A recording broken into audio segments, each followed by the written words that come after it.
Good morning friends, welcome to IIBS IAS academy.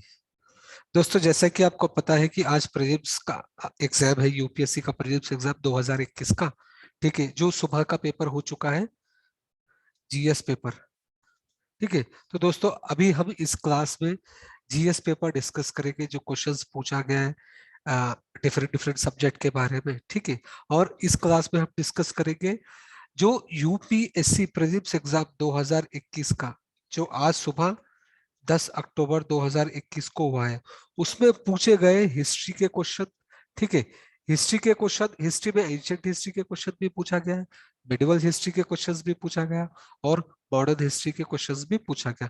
हालांकि दोस्तों, इस बार यूपीएससी प्रीलिम्स में आर्ट एंड कल्चर के क्वेश्चंस बहुत ही कम पूछे गए हैं।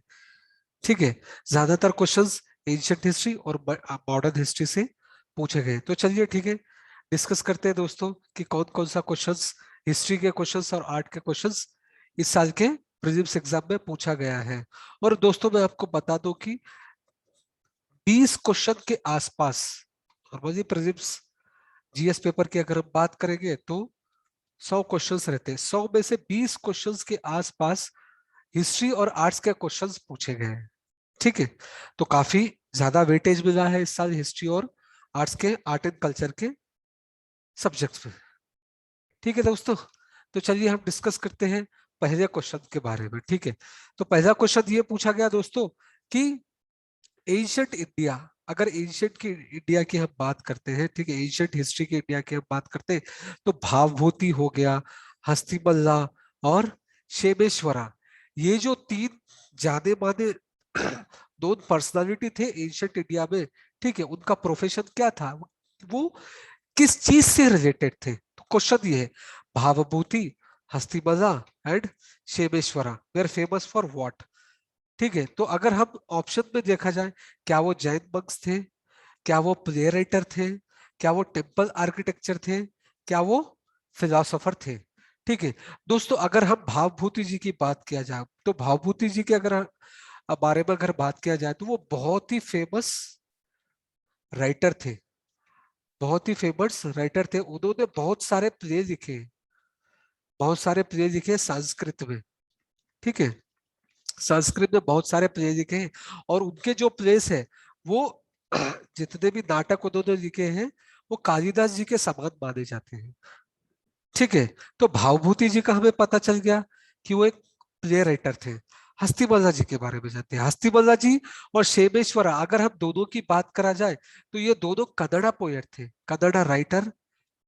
ठीक है, कन्नड़ा राइटर भी थे, और ये लोग कन्नड़ा पोएट भी थे, जो जिन्होंने बहुत सारे प्ले लिखा था और पोएट लिखा था। ठीक है, पोएम्स लिखे थे या कविताएं लिखी थी, हस्तिमल्ला और शेमेश्वरा।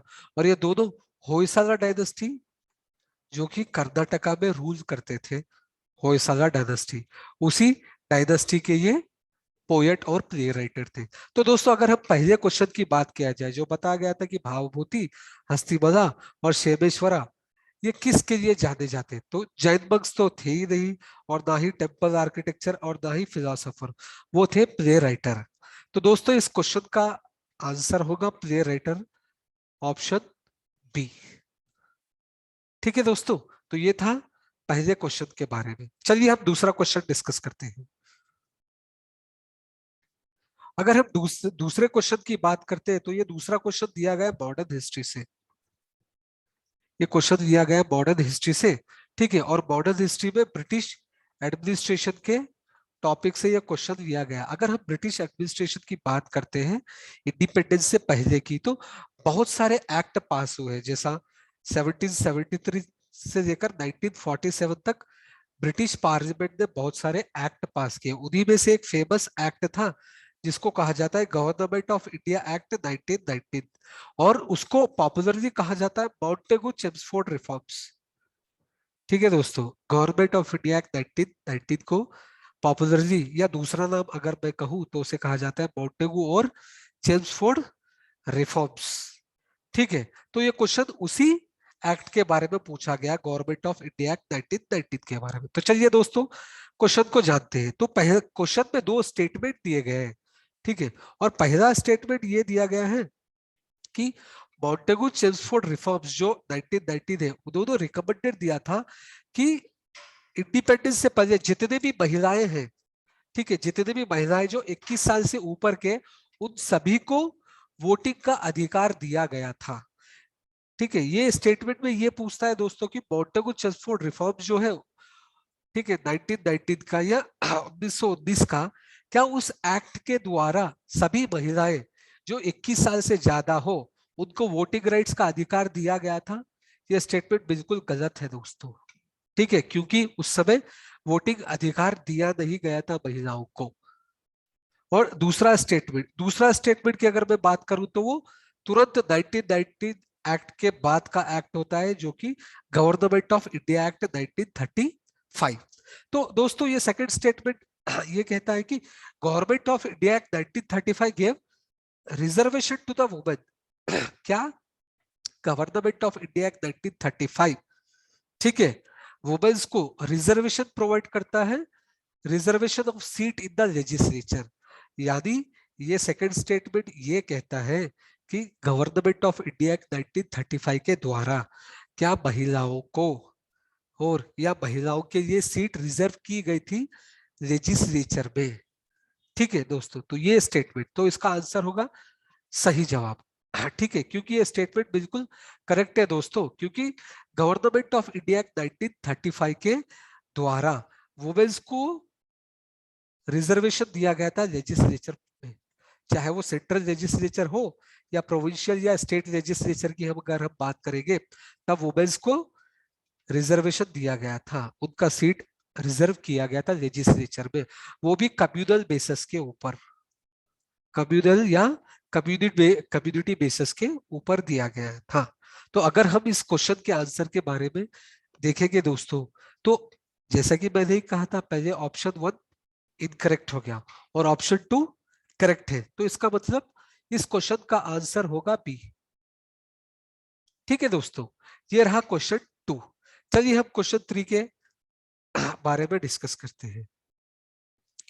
दोस्तों अगर हम क्वेश्चन 3 के बारे में देखेंगे तो क्वेश्चन में यह दिया गया था कि 8 अगस्त 1942, जो कि मॉडर्न हिस्ट्री का टॉपिक है, ठीक है, सो 8 अगस्त 1942 में कौन सा स्टेटमेंट जो है सही होगा, या 8 अगस्त 1942 के बारे में कौन सा स्टेटमेंट है, ये जो 4 ऑप्शन दिए गए, या कौन सा ऑप्शन जो होगा ये सही होगा 8 अगस्त 1942 से रिलेटेड। चलिए दोस्तों ऑप्शन देखते हैं। अगर हम क्विट इंडिया मूवमेंट के बारे में बात करते हैं, ये ऑप्शन ये दिया गया है कि क्विट इंडिया रेजोल्यूशन जो था वो ऑल इंडिया कांग्रेस कमेटी ने एडॉप्ट किया था 8 अगस्त 1942 को। क्या ये सही है? यस दोस्तों, 8 अगस्त 1942 को, ठीक है, ऑल इंडिया कांग्रेस कमेटी में एक रेजोल्यूशन पास किया गया था, उस रेजोल्यूशन को कहा जाता है क्विट इंडिया रेजोल्यूशन। ठीक है, उसके बाद महात्मा गांधी ने एक मूवमेंट चालू किया था जिसको कहा जाता है क्विट इंडिया मूवमेंट, और उस क्विट इंडिया मूवमेंट में ही महात्मा गांधी ने एक फेमस स्लोगन दिया गया था, डू और डाई। ठीक है, तो अगर हम 8 अगस्त 1942 के बारे में बात करते हैं तो ऑब्वियसली 8 अगस्त 1942 को quit India Movement resolution pass हुआ था। क्या सिर्फ यही हुआ था? दूसरे ऑप्शन भी देखते हैं। ठीक है, दूसरा ऑप्शन ये दिया गया कि वायसरॉय एग्जीक्यूटिव काउंसिल जो था ना, वो एक्सपैंड हो चुका था, और एक्सपेंशन में जो एक्सपेंडेड एक्स्ट्रा सीट थे वो ज्यादातर इंडियंस को देने चाहिए थे। ठीक है, ये दोस्तों हुआ था 1909 में, पार्लियामेंट और रिफॉर्म्स में हुआ था ये। ठीक है, फिर तीसरा ऑप्शन ये कि Congress minister resign in 7 provinces, ये हुआ था 1939 में। तो तीसरा ऑप्शन भी गलत है, दूसरा ऑप्शन भी गलत है। ठीक है, चौथा ऑप्शन देख लीजिए। चौथे ऑप्शन में ये दिया गया था क्रिप्स मिशन प्लान जो था वो मार्च 1942 को आया था, क्रिप्स मिशन प्लान। ठीक है, तो ये ऑब्वियसली क्रिप्स मिशन प्लान हो ही नहीं सकता, क्योंकि क्वेश्चन में दिया गया है 8 अगस्त 1942 के बारे में। तो ऑब्वियसली अगर हम तीसरे क्वेश्चन की बात करते हैं तो उसका आंसर होगा A, Quit India Movement resolution was adopted by All India Congress Committee. ठीक है दोस्तों, तो तीसरे क्वेश्चन का आंसर हो गया ए। चलिए हम चौथे क्वेश्चन के बारे में डिस्कस करते हैं। ठीक है दोस्तों, अगर हम चौथे क्वेश्चन के बारे में देखेंगे तो चौथे क्वेश्चन में ये पूछा गया था कि एक songs from prison, songs from prison, ठीक है, ये सॉन्ग्स फ्रॉम प्रिजन है क्या चीज। ठीक है, देखिए ये सॉन्ग्स फ्रॉम प्रिजन जो है ना, एक सॉन्ग्स का लिरिक्स है। ठीक है, सॉन्ग्स का लिरिक्स माना जाता है।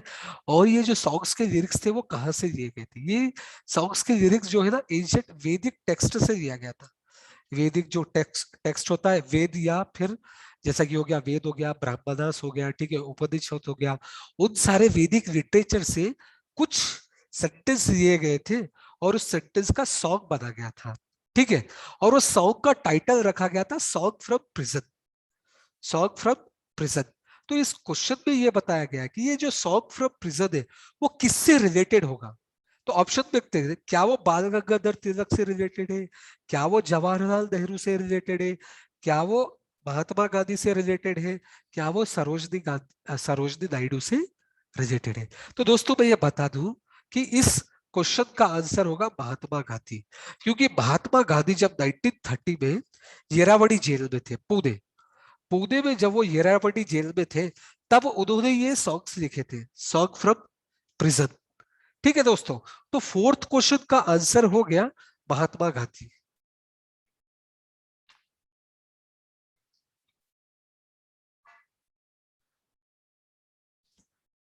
चलिए दोस्तों, फिफ्थ क्वेश्चन के बारे में डिस्कस करते हैं। ठीक है, अगर फिफ्थ क्वेश्चन की मैं बात किया जाए तो वो मेडिवल इंडिया से लिया गया है, मेडिवल इंडिया से लिया गया है। और क्वेश्चन में ये पूछा गया है कि ऑप्शन में ये जो स्टेटमेंट दिए गए हैं, ठीक है, ये जो नाम दिए गए हैं उनको छोटे से बड़े ऑर्डर में हमको इकट्ठा करना है। ठीक है, करेक्ट सीक्वेंस में लाना है, असेंडिंग ऑर्डर यानी छोटे से हमको बड़ा करना है। ठीक है दोस्तों, तो चलिए देखते हैं ऑप्शन क्या है। अगर हम यहाँ देखें तो परगना ऑप्शन में दिया गया है, चारों ऑप्शन में परगना दिया गया है, सरकार दिया गया है, सुबह दिया गया है। तो ये है क्या दोस्तों चीज।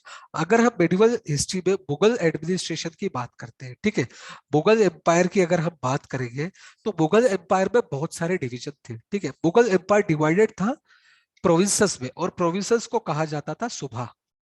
ठीक है, फिर वो सुबह जो प्रोविंसेस थे वो डिवाइडेड थे सरकार में। जैसा कि अगर हम प्रेजेंट एग्जांपल ले लेते तो इंडिया, ठीक है, पूरा भारत डिवाइडेड है प्रदेश में, जैसा कि हमारे भारत में 28 प्रदेश है। ठीक है, और वो प्रदेश डिवाइडेड होता है डिस्ट्रिक्ट या जिला में। ठीक उसी तरह पूरा मुगल एम्पायर डिवाइडेड था सुबह में, सुबह को प्रोविंस कहा जाता है, ठीक है, स्टेट। और पूरे स्टेट डिवाइड थे सरकार में, जो कि डिस्ट्रिक्ट, डिस्ट्रिक्ट कहा जाता है। और ये सरकार में भी डिवीजन था जिसको कहा जाता है परागना। जैसा कि प्रेजेंट डे अगर हम अभी की बात किए तो मंडल होता है ना, मंडल लेवल या ब्लॉक लेवल, फिर परागना के नीचे होता था विलेज। ठीक है दोस्तों, तो ये था मुगल का पॉलिटिकल एडमिनिस्ट्रेशन। सो स्मॉलेस्ट यूनिट, अगर हम सबसे छोटे यूनिट की बात की मुगल एडमिनिस्ट्रेशन की, तो वो था ग्राम या गांव। और उसके ऊपर था कुछ 7-8 गांव मिलकर परगना बनते थे, जो कि मंडल कहा जाता है। ठीक है, और 7-8 ग्रुप ऑफ मंडल मिलकर बनते थे सरकार, और कुछ सरकार मिलकर बनते थे सुबह। ठीक है दोस्तों, तो क्वेश्चन में ये पूछा गया कि छोटे से बड़े में अरेंज करना है।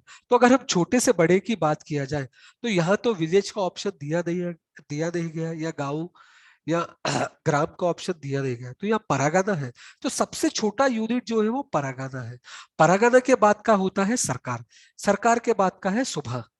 ठीक है दोस्तों, तो अगर हम ये ऑप्शन की बात करेंगे, चार ऑप्शन की, तो ऑब्वियसली ऑप्शन ए में देखिए कि परागना हुआ है। ठीक है, परागना के बाद आता है सरकार, और सरकार के बाद आता है सुबह।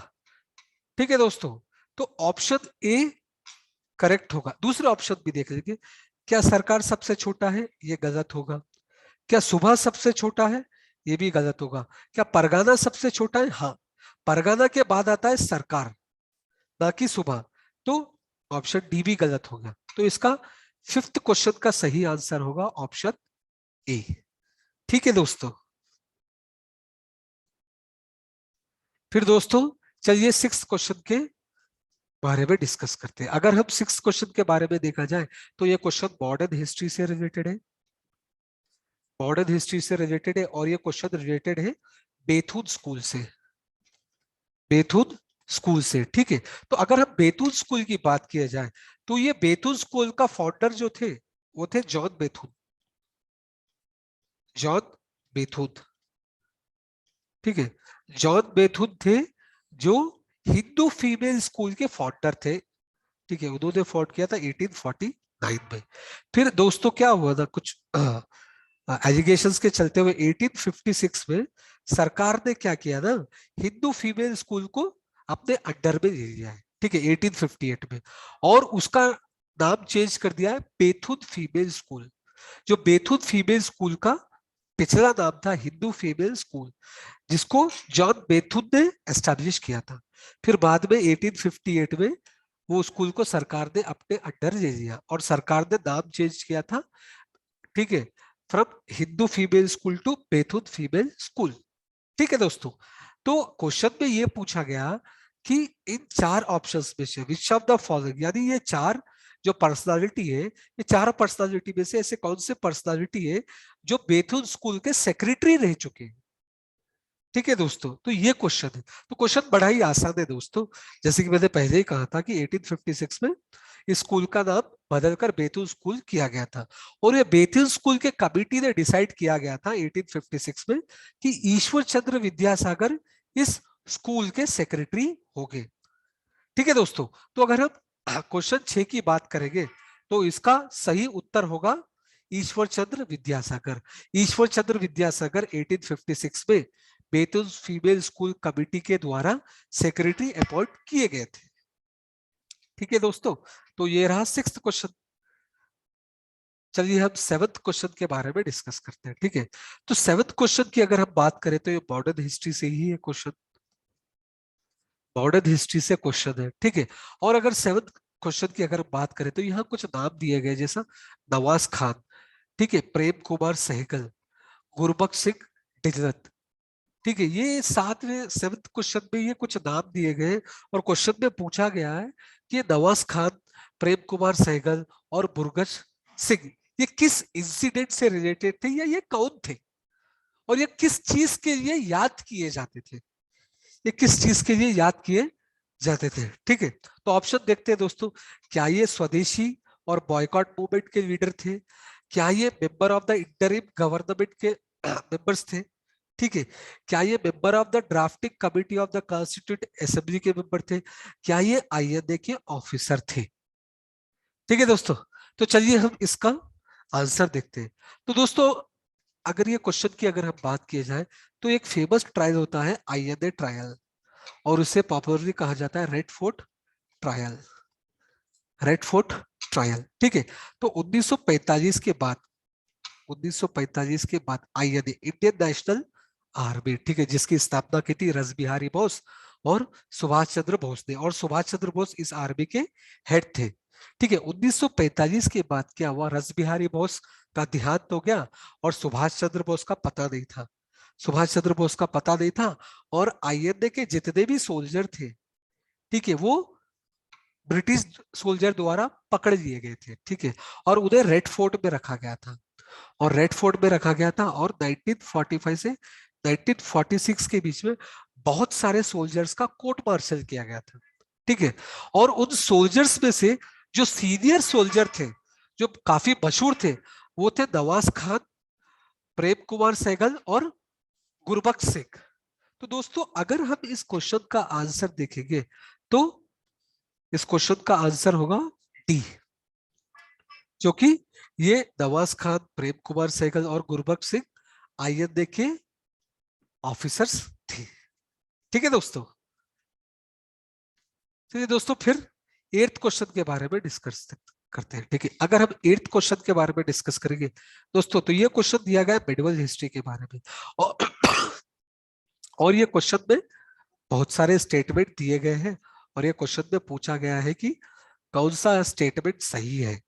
ठीक है दोस्तों, चलिए देखते हैं। तो पहला स्टेटमेंट दोस्तों ये कहता है कि ये जो निजामत ऑफ आरकोट है, ठीक है, निजामत ऑफ आरकोट, आरकोट, ठीक है, ये आरकोट था कहाँ, ये आरकोट था मद्रास रीजन में।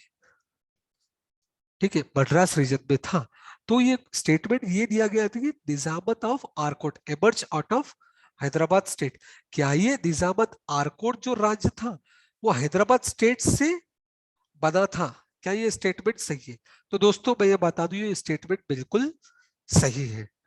ठीक है, आरकोट एक राज्य था, छोटा राज्य था मेडिवल हिस्ट्री में। बाद में ब्रिटिशर्स ने उसे अपने कब्जे में करके और ब्रिटिश प्रोविंसेस बदल दिया था उसको एंग्लो कर्नाटिक वॉर के बाद। ठीक है, तो आरकोट, क्या ये आरकोट हैदराबाद स्टेट से बना है? यस, तो ये स्टेटमेंट सही है दोस्तों। और दूसरा स्टेटमेंट ये कहा जाता है मैसूर किंगडम, जो कि बहुत ही फेमस है। ठीक है, मैसूर किंगडम हैदर अली और टीपू सुल्तान से मैसूर किंगडम बहुत फेमस है। पर दोस्तों मैं बता दूं कि विजयनगर किंगडम, विजयनगरम एम्पायर जो था, जब वो डिसइंटीग्रेट हुआ था बैटल ऑफ टैलिकोटा, बैटल ऑफ टैलिकोटा, ठीक है 1565 में बैटल ऑफ टैलिकोटा हुआ था। ठीक है, उस बैटल के बाद जो ना विजयनगरम एम्पायर बिल्कुल डिसइंटीग्रेट हो गया था। ठीक है, तब जो वड़ियार थे, तब जो वड़ियार लोग थे उन्होंने मैसूर डायनेस्टी की स्थापना की थी। तो दोस्तों ये सेकंड स्टेटमेंट जो दिया गया है Mysore kingdom was emerge out of Vijayanagaram empire, तो ये भी बिल्कुल सही है दोस्तों। ठीक है, और तीसरा स्टेटमेंट देखते हैं। अगर हम तीसरे स्टेटमेंट की बात किया गया तो ये रोहिलखंड किंगडम के बारे में बताया गया। तो रोहिलखंड किंगडम प्रेजेंट अभी आता है उत्तर प्रदेश में। ठीक है, तो अगर रोहिलखंड किंगडम की अगर हम बारे में बात किया गया तो स्टेटमेंट में ये दिया गया है कि रोहिलखंड किंगडम जो बना है वो उस टेरिटरी से बना है जो अहमद शाह दुरानी ने जो है ना कब्जा किया था, और जो अहमद शाह दुरानी ने कॉन्कर किया गया था। ठीक है, क्या ये स्टेटमेंट सही है? ये स्टेटमेंट बिल्कुल गलत है दोस्तों। ठीक है, क्योंकि रोहिलखंड किंगडम जो था, रोहिलखंड किंगडम, ठीक है, वो रोहिलखंड किंगडम बनाया गया था मुगल के डिसइंटीग्रेशन के बाद। ठीक है, जब मुगल डायनेस्टी धीरे धीरे गिरते चली गई, जैसे हम लेटर लेटर मुगल्स के बारे में पढ़ते हैं, वो बहुत ही वीक थे और कमजोर थे, जिसकी वजह से मुगल डायनेस्टी डिसइंटीग्रेट हुआ था। ठीक है, तो उसी समय जो है ना रोहिलखंड, उसी समय रोहिलखंड किंगडम बना था, ना कि अहमद शाह दुरानी की टेरिटरी से। ठीक है, और रोहिलखंड किंगडम की स्थापना की थी मोहम्मद अली ने। ठीक है, रोहिलखंड की स्थापना की थी, देखिए दोस्तों यहाँ पर दिया गया है, नवाब अली मोहम्मद खान। ठीक है दोस्तों,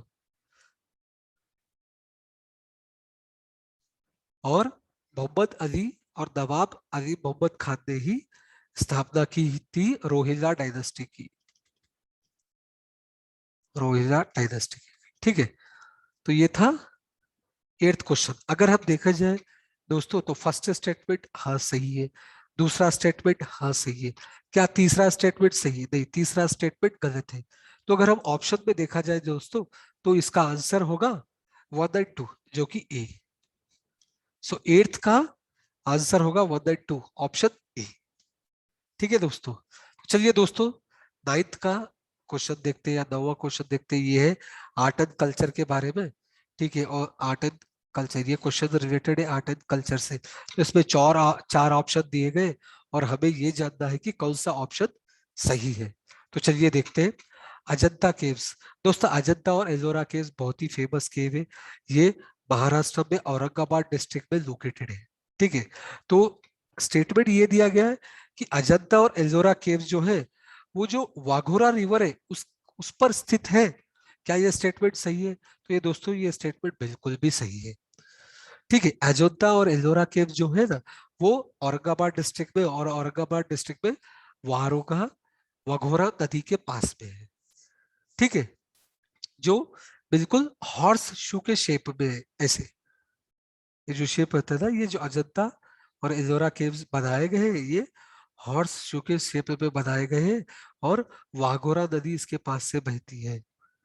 ठीक है, तो ये स्टेटमेंट ए बिल्कुल भी सही है। और दूसरा स्टेटमेंट देखते हैं।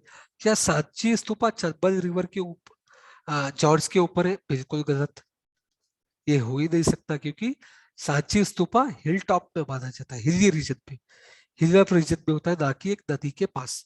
और तीसरा स्टेट में पांडुलेदी या पांडवलेदी, पांडवलेदी जो गुफाएं होती है, ठीक है, पांडुलेदी और पांडवलेदी गुफाएं नासिक में है दोस्तों। ठीक है, तो ये क्वेश्चन ये दिया गया है कि पांडवलेदी जो गुफाएं हैं क्या वो नर्मदा के जॉर्ज के ऊपर है? बिल्कुल गलत, क्योंकि नर्मदा रिवर नासिक में नहीं बहती है। सी भी गलत होगा। अमरावती स्तूपा की अगर हम बात करेंगे, अमरावती स्तूपा, तो अमरावती स्तूपा आंध्र प्रदेश में विजयवाड़ा, विजयवाड़ा करके एक जगह का नाम है, उसके पास में अमरावती स्तूपा लोकेटेड है। ठीक है दोस्तों, तो अगर हम अमरावती स्तूपा के बारे में बात करें तो अमरावती स्तूपा कृष्णा रिवर के पास है, ना कि गोदावरी। अमरावती स्तूपा कृष्णा रिवर के पास है, ना कि गोदावरी। तो ऑप्शन डी या डी स्टेटमेंट भी गलत है। तो अगर हम नाइन्थ का आंसर देखें दोस्तों तो इसका आंसर होगा A, Ajanta and Ellora caves lie in the gorge of Waghora river. ठीक है दोस्तों, फिर दोस्तों टेंथ का, ठीक है, टेंथ क्वेश्चन देखते हैं। इस क्वेश्चन में करंट अफेयर से भी दिया गया है और मॉडर्न हिस्ट्री, ये हाइब्रिड क्वेश्चन है दोस्तों। ठीक है, इस क्वेश्चन में करंट अफेयर और मॉडर्न हिस्ट्री दोनों इंक्लूडेड है। ठीक है दोस्तों, तो चलिए, इस क्वेश्चन में दो स्टेटमेंट दिया गया है, दो स्टेटमेंट। ठीक है दोस्तों, तो पहला स्टेटमेंट ये होता है 21 February declared as a international mother language day. Yes, यहां तक जब हमने पढ़ा था, ठीक है, तो ये बिल्कुल भी सही है कि 21 फरवरी, हर साल 21 फरवरी को इंटरनेशनल मदर लैंग्वेज डे मनाया जाता है। ठीक है, और 21 February declared as a international mother language day. पर स्टेटमेंट में ये भी दिया गया है that international mother language day declare by the UNICEF.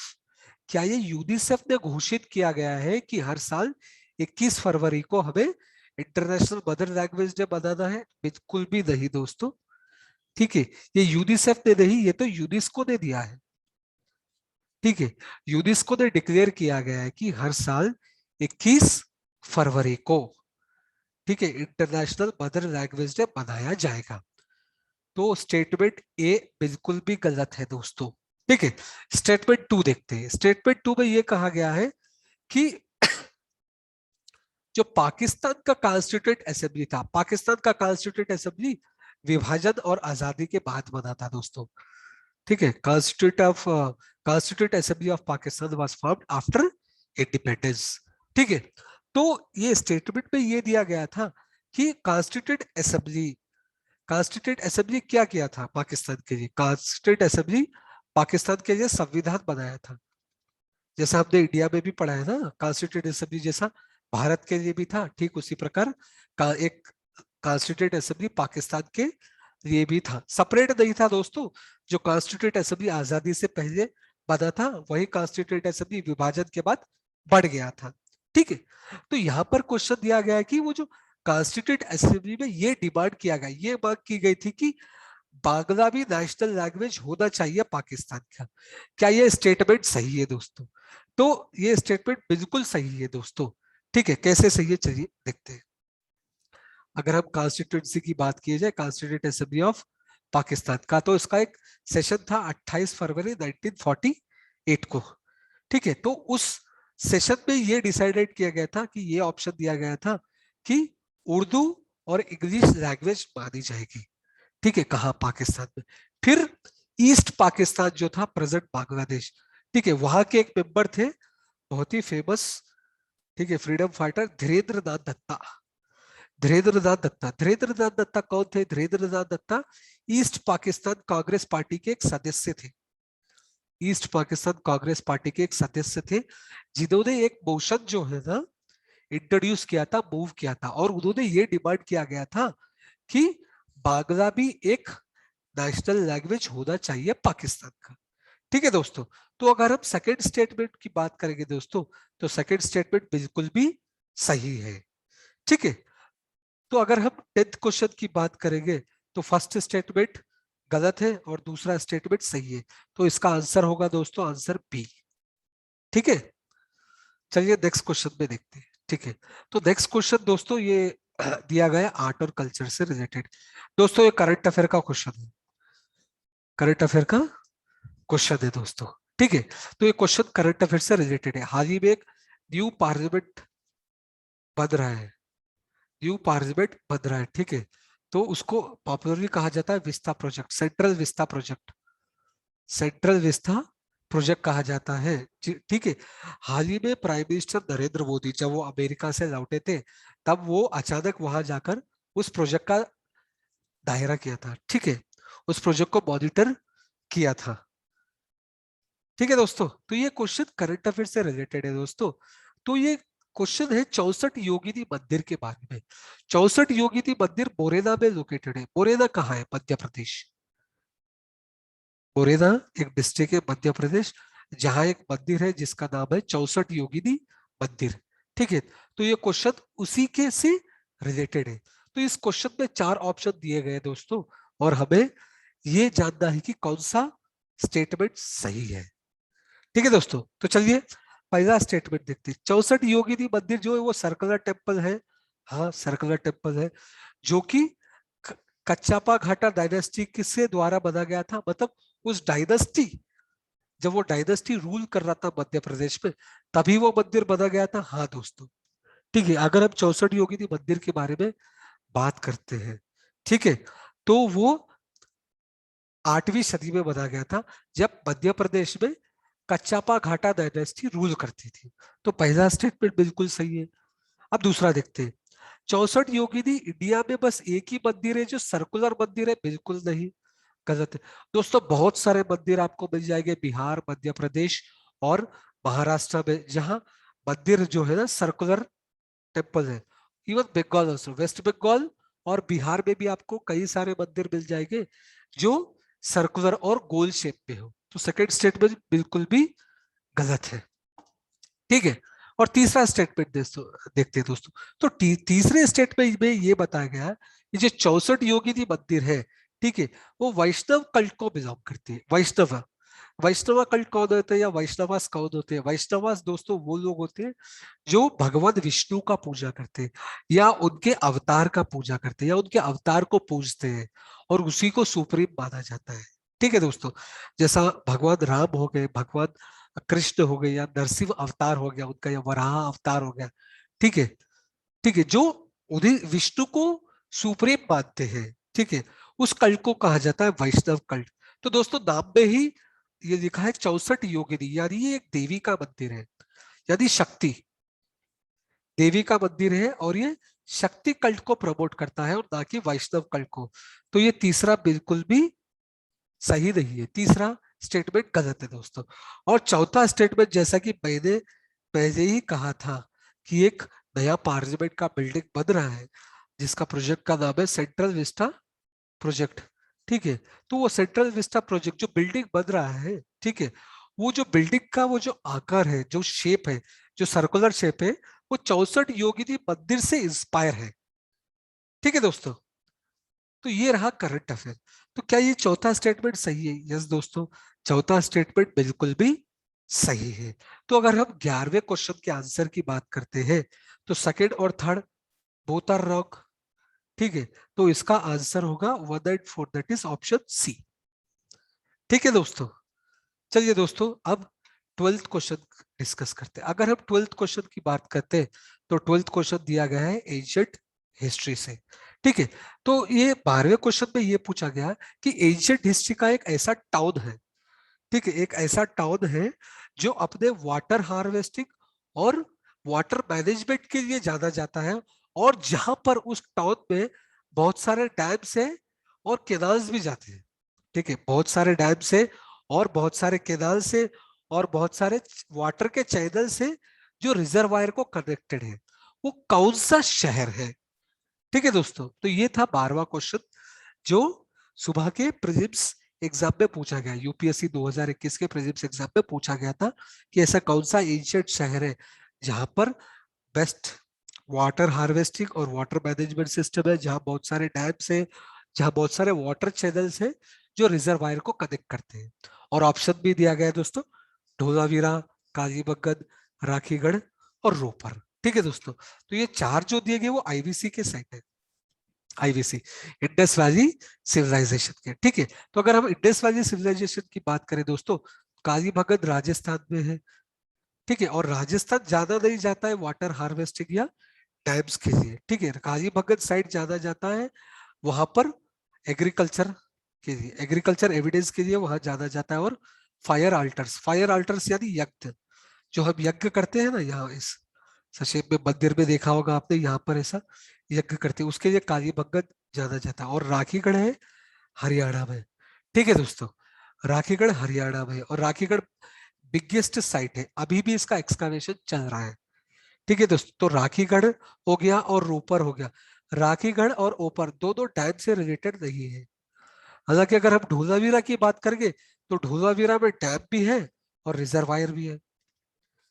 Dholavira एक आईवीसी साइट है गुजरात में, गुजरात के कोस्टल एरिया, ठीक है, जो काठियावाड़ कोस्टल एरिया कहा जाता है गुजरात का, ठीक है, तो उस कोस्टल एरिया में स्थित एक साइट है ढोलावीरा, आईवीसी साइट है। और ढोलावीरा जाना जाता है डैम्स के बारे में, डैम्स के लिए और रिजर्वायर के लिए।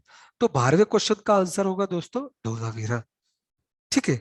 तो ये रहा 12th क्वेश्चन। अगर हम 13th क्वेश्चन की बात करेंगे, ठीक है दोस्तों, 13th क्वेश्चन, तो 13th क्वेश्चन में ये बताया गया कि first quarter of 17th century यानी 17वीं शताब्दी के फर्स्ट क्वार्टर में, ठीक है, जो इंग्लिश ईस्ट इंडिया कंपनी है वो कहाँ कहाँ अपने फैक्ट्री या एक फैक्ट्री हो या कई सारी फैक्ट्री लोकेट मतलब एस्टेब्लिश किए या फैक्ट्री की स्थापना किया गया है, ठीक है दोस्तों। तो दोस्तों ये क्वेश्चन दिया गया मॉडर्न हिस्ट्री से, मॉडर्न हिस्ट्री, ठीक है, मॉडर्न हिस्ट्री से दिया गया, इसका आंसर आपको स्पेक्ट्रम में मिल जाएगा, इसका आंसर आपको स्पेक्ट्रम में मिल जाएगा, ठीक है। तो अगर मैं इस क्वेश्चन की बात करूंगा दोस्तों तो 1623 में इंग्लिश ईस्ट इंडिया कंपनी, जो ईस्ट इंडिया कंपनी थी, उन्होंने अपने फैक्ट्रीज एक्स्टेब्लिश किए थे सूरत में, उन्होंने अपना फैक्ट्री बनवाया था सूरत में, ठीक है, अहमदाबाद में, सूरत, अहमदाबाद, मसूलीपट्टनम और भरूच, भरूच या भरूच, अभी इसका प्रेजेंट नाम है भरूच, ठीक है दोस्तों। तो जब 1623 में, अगर हम 1623 की बात करते हैं तो ईस्ट इंडिया कंपनी ने अपनी फैक्ट्रीज की स्थापना की थी सूरत में, अहमदाबाद में, मसूलीपट्टनम में और भरूच में या भरूच में। अगर हम यहाँ 3 स्टेटमेंट को देखते हैं, भरूच, ठीक है, भरूच क्या है इसमें, यस भरूच हो सकता है। छिछल कोल क्या है, नहीं है। त्रिचितपूजी क्या है, नहीं है, ठीक है दोस्तों। तो 13th क्वेश्चन का आंसर होगा ए, सिर्फ भरूच दिया गया है यहाँ पर, ठीक है दोस्तों। तो 13th क्वेश्चन का आंसर हो गया ए। चलिए अब 14th क्वेश्चन के बारे में देखते हैं। तो 14th क्वेश्चन के बारे में अगर देखेंगे तो ये क्वेश्चन मेडिवल हिस्ट्री से रिलेटेड है, ठीक है, मेडिवल भी है और एंशिएंट भी है, एंशिएंट और मेडिवल दोनों का मिक्सचर है इस क्वेश्चन में। इस क्वेश्चन में ये बताया गया दोस्तों, गुप्ता, जो गुप्ता डायनेस्टी थी, बहुत फेमस डायनेस्टी थी, और गुप्ता डायनेस्टी को ये भी कहा जाता है कि गोल्डन एज ऑफ इंडिया, ठीक है। और गुप्ता के बाद और दूसरा बड़ा फेमस डायनेस्टी था पुष्यभूति डायनेस्टी, जिसके फेमस किंग थे हर्षवर्धन, किंग हर्षा। तो दोस्तों क्वेश्चन ये पूछा गया, गुप्तास और हर्षा के बीच में, ठीक है, जब गुप्ता जो एक बहुत बड़ा एम्पायर और बहुत बड़ा किंगडम था, जब वो किंगडम डिसइंटीग्रेट हुआ, जब वो किंगडम डिसइंटीग्रेट हुआ, तब कौन कौन से दूसरे किंगडम बने और कहां कहां बने, ठीक है। तो ये क्वेश्चन है दोस्तों, और यहाँ पर 6 स्टेटमेंट भी दिया गया है, तो एक एक स्टेटमेंट को हम पढ़ते हैं, ठीक है दोस्तों। तो पहला स्टेटमेंट है गुप्तास ऑफ मगधा, ठीक है दोस्तों। जब गुप्तास जो थे, जो ग्रेटर गुप्तास थे, ठीक है, और जब गुप्तास का फॉल हुआ तब स्मॉलर गुप्तास, जो कुछ ही गुप्तास जो बचे थे बाद के ग्रेटर गुप्तास, उन्होंने सिर्फ मगध रीजन को रूल किया था, ठीक है, बाकी सब दूसरे रीजन को दूसरे दूसरे डायनेस्टी ने रूल किया था। तो पहला स्टेटमेंट ऑब्वियसली सही होगा, ठीक है।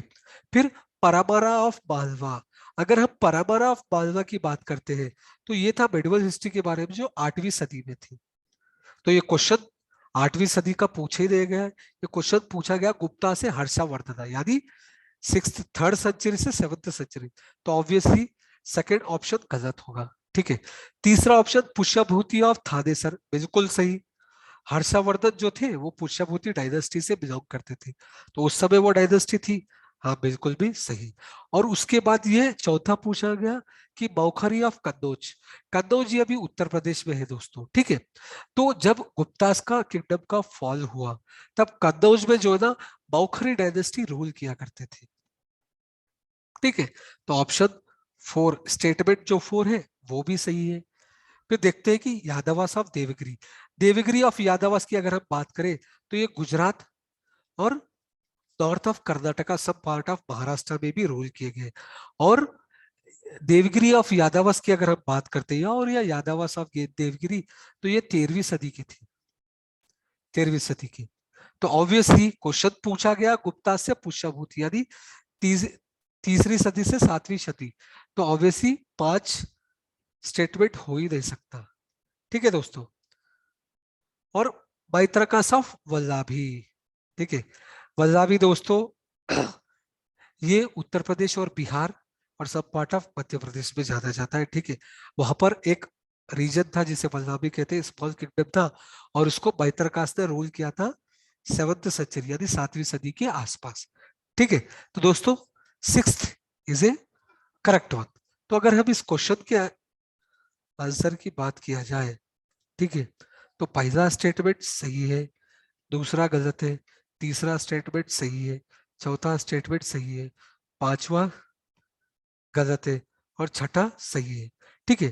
तो 1, 1, 3, 4 और 6, ये 6, 1, 3, 4, 6 स्टेटमेंट सही है दोस्तों। तो चलिए इसका आंसर देखते हैं, ठीक है। तो इसका आंसर होगा बी, 1, 3, 4 और 6 स्टेटमेंट सही, ठीक है दोस्तों। चलिए दोस्तों फिर 15th क्वेश्चन देखते हैं। 15 क्वेश्चन की अगर बात करी है, 15वें क्वेश्चन की, तो ये मॉडर्न हिस्ट्री से पूछा गया है, खासकर पोर्चुगीज के बारे में, ठीक है। पोर्चुगीज के बारे में क्वेश्चन पूछा गया है, ठीक है। सो ये क्वेश्चन ये पूछा गया है कि एक पोर्चुगीज ट्रैवलर थे, ठीक है, पोर्चुगीज ट्रैवलर थे जिनका नाम था नूदिस, ठीक है। पोर्चुगीज ट्रैवलर थे जिनका नाम था नूदिस। वो विजयनगरा किंगडम, विजयनगरा किंगडम जिसके फेमस एक किंग थे, ठीक है, कृष्णा देवा राय, ठीक है। तो ये क्वेश्चन में ये पूछा गया था दोस्तों कि जब एक पोर्चुगीज ट्रैवलर जो थे तूदिस, जब वो विजयनगर किंगडम में गए थे तब उन्होंने एक किताब लिखी थी विजयनगरा के बारे में, ठीक है। उस किताब में उन्होंने विजयनगरम किंगडम के बारे में लिखा था। विजयनगरम किंगडम के 3 डायनेस्टी, जो 3 डायनेस्टी थे, ठीक है, उस 3 डायनेस्टी के बारे में लिखा था, उन 3 डायनेस्टी के राजाओं के बारे में लिखा था, और विजयनगरम एडमिनिस्ट्रेशन के बारे में भी लिखा था, ठीक है। विजयनगरम एडमिनिस्ट्रेशन के बारे में भी लिखा था, और विजयनगरम में महिलाओं का जो स्टेटस था, कौन कौन से अधिकार महिलाओं को थे, और महिलाएं जो है ना किस किस फील्ड में एक्सपर्ट थे, उस चीज के बारे में भी पोर्चुगीज राइटर नूनिस ने अपनी बुक में लिखा गया था, ठीक है। वो एक क्रोनोलॉजिकल ऑर्डर में लिखा करते थे, ठीक है। वो एक हिस्टोरियंस थे जो हिस्ट्री को क्रोनोलॉजिकल ऑर्डर से लिखते थे, ठीक है। तो ये क्वेश्चन उन्हीं के बारे में पूछा गया। तो अगर क्वेश्चन के बारे में अगर हम डिस्कस करें तो ये क्वेश्चन में ये पूछा गया कि नूनीस जो पोर्चुगीज ट्रैवलर थे और राइटर थे जो विजयनगर किंगडम में आए थे, जब वो विजयनगर किंगडम में आए थे तब किंग थे अच्युता राजा, अच्युता राया। विजयनगर किंगडम के राजा थे अच्युता राया, ठीक है। जब नूनीस विजयनगर किंगडम में आए तब विजयनगर किंगडम के राजा थे अच्युता राया, ठीक है। सो तब उन्होंने एक बुक लिखा था, उस बुक में भी उन्होंने भारतीय महिलाओं के बारे में बताया था। तो इस क्वेश्चन में ये बताया गया है, ये पूछा गया है कि नूनीस ने जब उस किताब में या बुक में जो है ना विजयनगर किंगडम के बारे में लिखा गया, तब वो महिलाओं के बारे में क्या लिखा गया था, वो महिलाएं किन चीज में एक्सपर्ट थी, वो महिलाएं किन चीज में एक्सपर्ट थी। तो दोस्तों मैं बता दूं कि जो पोर्चुगीज राइटर नूनीस थे, ठीक है, उन्होंने बुक लिखा था, और उनकी बुक में उन्होंने लिखा था कि महिलाओं को समान अधिकार मिलता था, ठीक है। और महिलाएं जो थी किसी भी मतलब फेस्टिवल हो गया या फेयर हो गया, वहां पर लिबरल या इक्वली या समान अधिकार से पार्टिसिपेट करते थे। और विजयनगरम किंगडम की महिलाएं जो थी उन्हें रेसलिंग भी आती थी, एक्सपर्ट थी, एस्ट्रोलॉजी ज्योतिष का भी ज्ञान था, अकाउंटेंसी का भी ज्ञान था, और सूद सेइंग का भी ज्ञान था, स्टोरी टेलिंग, ठीक है। सो ये 4 चीजों का ज्ञान था विजयनगरम महिलाओं को, और वो ये 4 चीजों में एक्सपर्ट थी। ठीक है, ऐसा पोर्चुगीज राइटर दूदिस ने लिखा था। ठीक है दोस्तों, तो अगर हम ये क्वेश्चन की बात करेंगे तो ये क्वेश्चन में पूछा गया है कि ये विजयनगरम किंगडम की महिला किस चीज में एक्सपर्ट थी, दूदिस द्वारा लिखा गया किताब में, ठीक है, या पुस्तक में। तो ये ऑप्शन, अगर हम स्टेटमेंट की बात करें 1 2 3 4, तो ये चारों सही है। ठीक है दोस्तों, तो अगर फिफ्थ क्वेश्चन का अगर आप आंसर देखेंगे तो इसका आंसर होगा टी, क्योंकि 1 2 3 4। ठीक है दोस्तों, तो ये था क्वेश्चन नंबर 15। चलिए अब क्वेश्चन नंबर 16 के बारे में डिस्कस करते हैं। ठीक है, सो दोस्तों क्वेश्चन नंबर 16 के में पूछा गया है मदनपल्ली। ठीक है, मदनपल्ली एक जगह का नाम है जो आंध्र प्रदेश स्टेट में लोकेटेड है। ठीक है, Chittoor district, Chittoor district, Chittoor district. So Chittoor district में एक टाउन है मदनपल्ली। ठीक है दोस्तों, तो मदनपल्ली के बारे में पूछा गया है कि ये 4 स्टेटमेंट दिए गए हैं, 4 स्टेटमेंट में से कौन सा स्टेटमेंट सही है मदनपल्ली के बारे में। ठीक है दोस्तों, तो चलिए देखते हैं। पिंगली वेंकैया, दोस्तों दोस्तों आपको पता है पिंगली वेंकैया, पिंगली वेंकैया ये हमारा जो ट्राई कलर तिरंगा है वो दोनों ही डिजाइन किया था पिंगली वेंकैया। तो ये स्टेटमेंट ये पूछा गया, क्या पिंगली वेंकैया जिन्होंने हमारा तिरंगा डिजाइन किया था, क्या वो मदनपल्ली में डिजाइन किए गए थे? बिल्कुल भी गलत, मदनपल्ली में डिजाइन नहीं किया गया था। ठीक है, और दूसरा स्टेटमेंट है पट्टाभी सीतारामैया। पट्टाभी सीतारामैया जो क्विट इंडिया मूवमेंट जो गांधी जी ने 1942 में लॉन्च किए थे। ठीक है, तो जब वो 1942 में गांधी जी ने क्विट इंडिया मूवमेंट मुंबई में क्रांति मैदान में लॉन्च किया था। ठीक है, तो क्या Pattabhi Sitaramayya quit India movement Madanapalle में लॉन्च किए थे? जी नहीं, बिल्कुल गलत।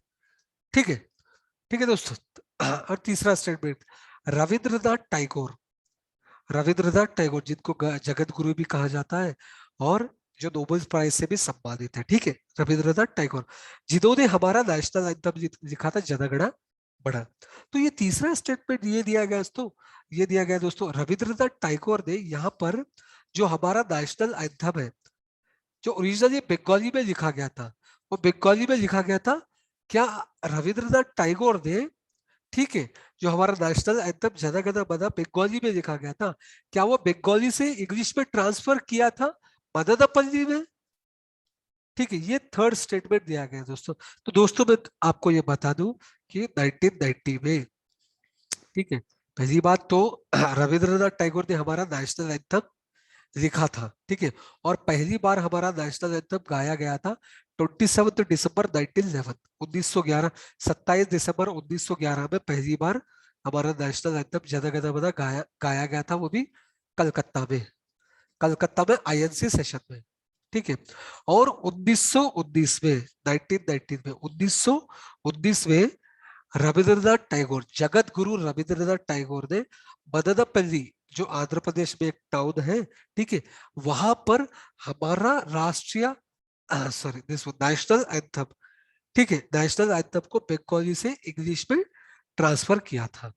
तो दोस्तों तीसरा स्टेटमेंट बिल्कुल सही है। चौथा स्टेटमेंट भी देख लेते हैं दोस्तों। चौथा स्टेटमेंट ये है कि मैडम ब्लैवाट्स्की एंड कर्नल ऑलकोट इन्होंने अपना थियोसॉफिकल सोसाइटी का हेडक्वार्टर पहले यहाँ बनाया था। ये बिल्कुल भी गलत है। ठीक है, अगर हम भारत की बात करते हैं तो पहला इसका हेडक्वार्टर था मद्रास में, ना कि मदनपल्ली में। सो दोस्तों स्टेटमेंट ए रॉन्ग है, बी भी गलत है, डी भी गलत है। तो 16 का सही आंसर है स्टेटमेंट सी, जो कि रविंद्रनाथ टैगोर ने 1919 में मदनपल्ली में नेशनल एंथम जो कि बंगाली में लिखा गया था ओरिजिनली, उसको इंग्लिश में ट्रांसलेट किया था यहाँ पर। ठीक है दोस्तों, चलिए दोस्तों 17th क्वेश्चन के बारे में देखते हैं। ठीक है, 17th question match the following question है दोस्तों। एक साइड दिया गया है हिस्टोरिकल प्लेस के बारे में और दूसरा साइड दिया गया है वो हिस्टोरिकल प्लेस जो है वो किस चीज के लिए फेमस है या किस चीज के लिए जाना जाता है। ठीक है दोस्तों, तो चलिए 3 स्टेटमेंट दिया गया देखते हैं। ठीक है, ये 3 स्टेटमेंट में दिया गया पहला बुरजाहन। दोस्तों ये बता दूं ये बुरजाहन कहां पर है? जम्मू एंड कश्मीर में। ठीक है, ये एक नियोलिथिक साइट है। जैसा कि हमने स्टोन एज में पढ़ा था 3 तरह के स्टोन एज होते हैं, पैलियोलिथिक, मेसोलिथिक और माइक्रोलिथिक और नियोलिथिक। ठीक है, तो बुर्जाहोद ये एक साइट है जम्मू एंड कश्मीर में जो नियोलिथिक एज का है। ठीक है, और ये साइट में बहुत सारे ड्वेलिंग हाउसेस मिले हैं, पेट ड्वेलिंग्स मिले हैं और बोट्स मिले हैं, खासकर डॉग्स के। ठीक है दोस्तों, बुर्जाहन साइड जो है वो फेमस है पेट ड्वेलिंग। पेट ड्वेलिंग यानी अंडरग्राउंड हाउसेस जो होते हैं, जो नीचे होते हैं, जो जमीन के निचले हिस्से में जो घर बने होते हैं गुफा जैसे, उसको कहा जाता है पेट ड्वेलिंग। ठीक है, और डॉग और उनके ओनर के बहुत सारे बोन्स मिले हैं बुर्जाहन में। तो ये बिल्कुल भी गलत है दोस्तों, पहला स्टेटमेंट तो बिल्कुल भी गलत होगा कि Burzahom famous for rock cut shrine. No, Burzahom is famous for pit dwelling houses and bones of dogs and their owners। ठीक है, और दूसरा चंद्रकेतुगढ़। तो चंद्रकेतुगढ़ किधर है दोस्तों? चंद्रकेतुगढ़ दोस्तों बंगाल में है। ठीक है, और चंद्रकेतुगढ़ फेमस फॉर टेरिकोटा टॉयज के लिए जाना जाता है, अपने आर्ट और आर्टिफैक्ट के लिए जाना जाता है चंद्रकेतुगढ़। सो ये दूसरा स्टेटमेंट सही है। ठीक है दोस्तों, तीसरा स्टेटमेंट के बारे में देखते हैं दोस्तों। तीसरा स्टेटमेंट में कहा गया गदेश्वर। सो गदेश्वर दोस्तों ये है राजस्थान में, और ये फेमस है अपने कॉपर आर्ट्स और क्राफ्ट्स के लिए। ठीक है दोस्तों, तो जैसा कि स्टेटमेंट में दिया गया Gadeshwar famous for copper artefact. So is it correct? Yes, बिल्कुल सही है दोस्तों। तो दोस्तों अगर हम 70th क्वेश्चन के बारे में बात करें तो स्टेटमेंट 1 बिल्कुल भी सही नहीं है, गलत है। स्टेटमेंट 2 हाँ सही है, स्टेटमेंट 3 सही है। ठीक है दोस्तों, तो इसका आंसर क्या होना चाहिए दोस्तों? D, 2 and 3। ठीक है दोस्तों, चलिए दोस्तों 18th क्वेश्चन के बारे में जानते हैं। ठीक है, 18th क्वेश्चन मेडिवल हिस्ट्री से रिलेटेड है। 18th क्वेश्चन की अगर हम बात करेंगे तो 18th क्वेश्चन मेडिवल हिस्ट्री से रिलेटेड है दोस्तों। ठीक है, तो और इसमें 3 स्टेटमेंट दिया गया है और हमें जानना है कि कौन सा स्टेटमेंट सही है और कौन सा स्टेटमेंट गलत है। ठीक है दोस्तों, कौन सा स्टेटमेंट सही है और कौन सा स्टेटमेंट गलत है। तो पहला स्टेटमेंट ये दिया गया है दोस्तों, चंगेज खान बहुत ही फेमस रूलर था चंगेज खान। ठीक है, Genghis Khan Mongolian, Genghis Khan जो था मंगोलियन था।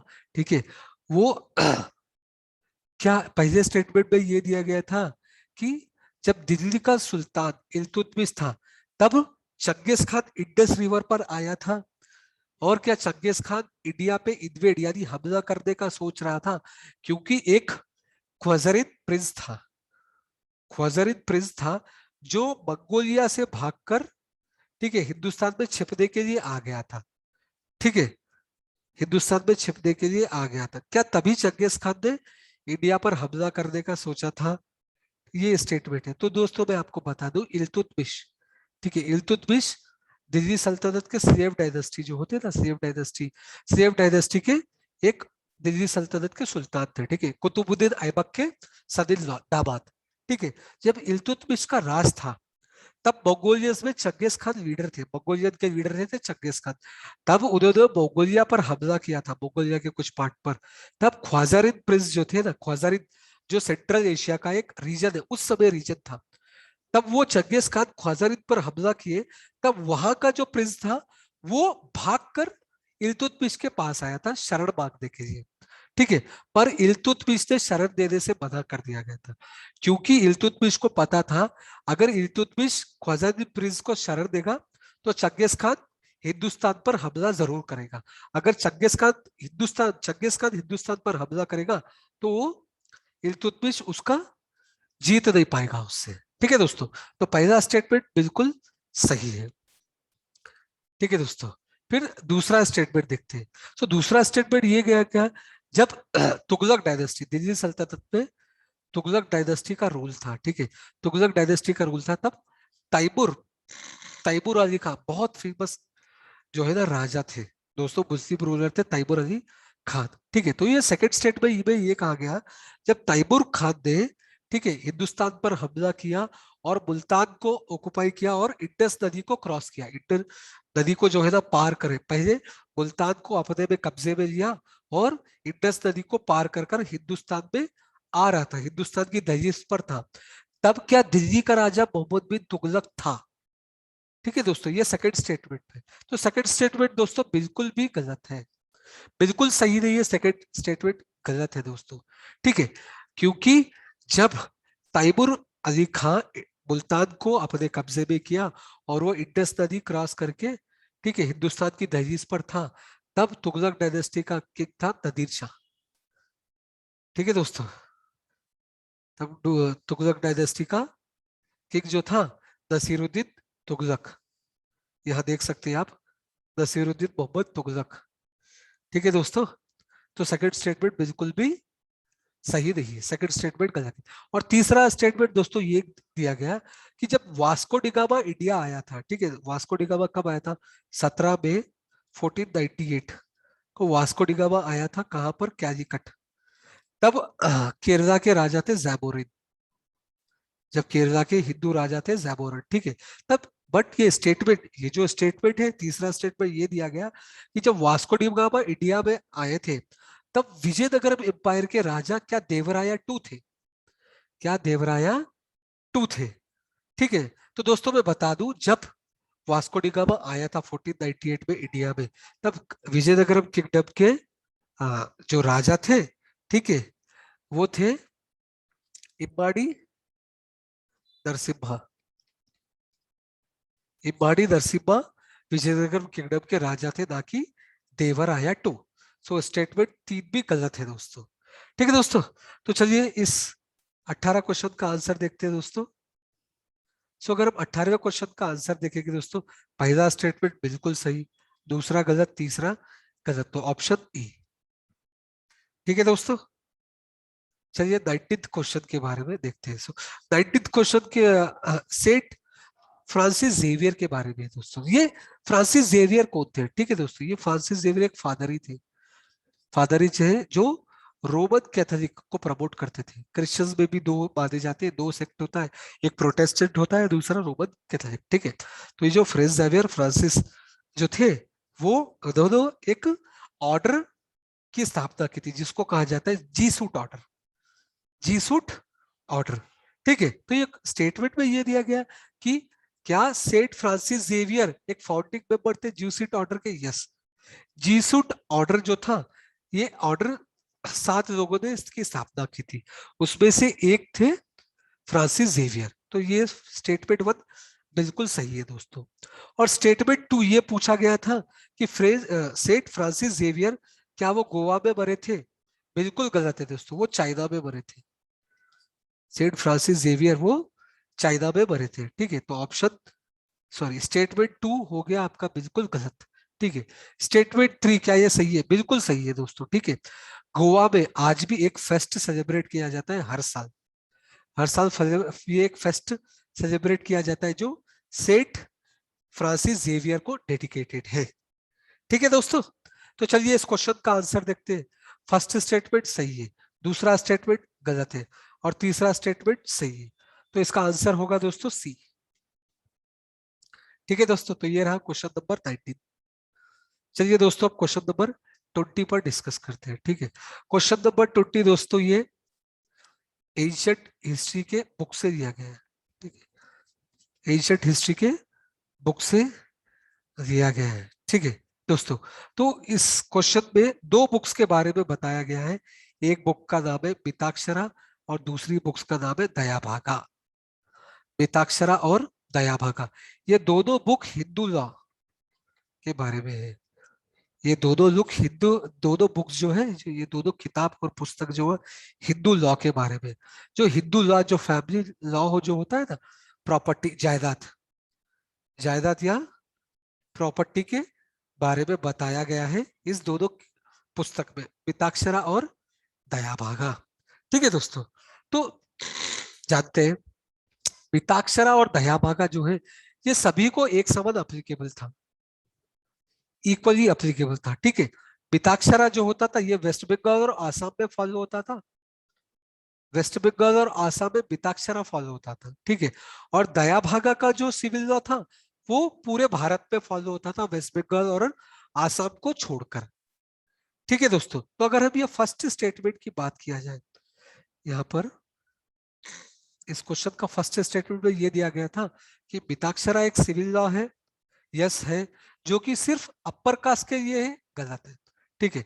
दयाभागा एक सिविल लॉ है जो कि एक लोअर कास्ट के लिए है, बिल्कुल भी गलत है दोस्तों।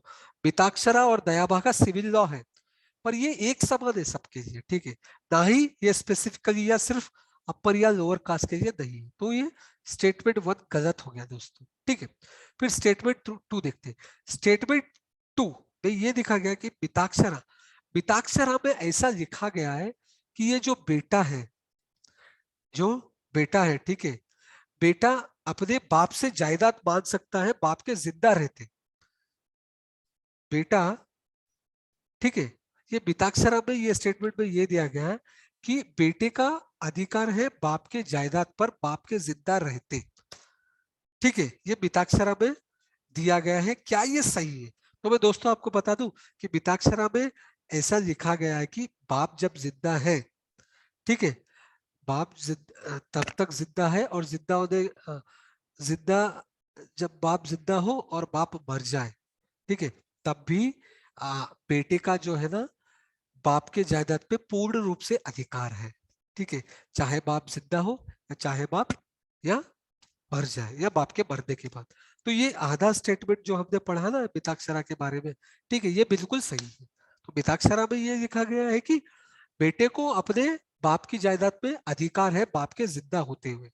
ठीक है, और दया भागा में क्या है? दया भागा की अगर हम बात किए तो दया भागा में ये लिखा गया है दोस्तों कि बेटे का जो है ना अपने पिता या अपने बाप के जायदाद पर तभी अधिकार होगा जब पिता की या बाप की मृत्यु हो जाए।